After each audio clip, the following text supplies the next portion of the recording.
So you remember how you were reading your science book? What was it called? Do you remember that how we discussed humidity and condensation, where water started to accumulate? And we're going to talk about a few other words as you see in this PowerPoint that I've uploaded.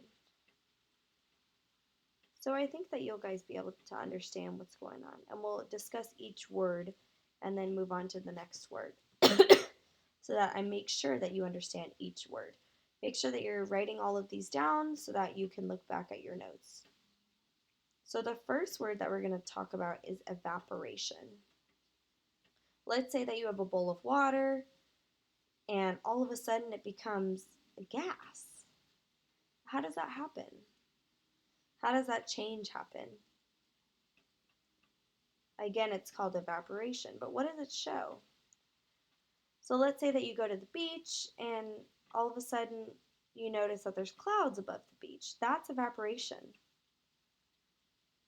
So what do you guys remember? Dan, what do you remember?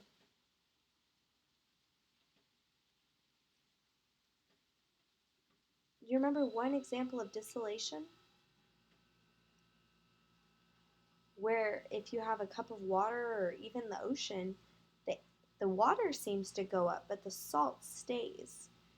So again, if we had a cup of water, they would separate. The regular H2O would be at the top and the salt would form towards the bottom.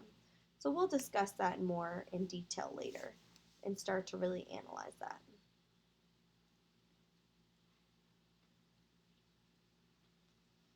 So if we have water in a liquid form, like say a cup of water versus gas, which is in the air, how does that impact us?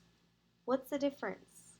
It depends on the situation as to how far the molecules are moving, if they're fast or slow or... So let's talk about evaporation, which is an important word. So is condensation. What's the difference between them? Oh, they're opposites. So evaporation, for example, water starts as a liquid and becomes a gas compared to condensation, where it starts as a gas and it becomes a liquid.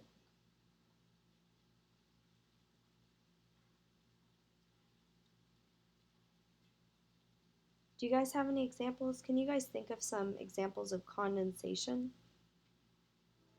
Maybe from your own personal experience or thoughts that you've come up with about how condensation occurs. So maybe you're running in the morning and you wake up really early, you go outside and you're running and you see kind of like this frost layer on the grass. And maybe you feel it on the bottom of your feet. It feels a little bit moist maybe wet. That's dew. And that's a great example of condensation. So other experiences? Okay, Nathan, maybe when you go outside and it's cold and you breathe on the window and you see it kind of become less clear and you can see the moisture on the window. Yeah, that's a good example of condensation. That breathing out, of course, is carbon dioxide. And then that water in the air that you see on the window is water vapor.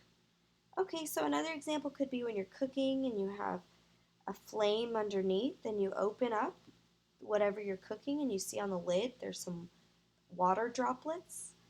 That's a good example of condensation. Okay, other ideas, you guys?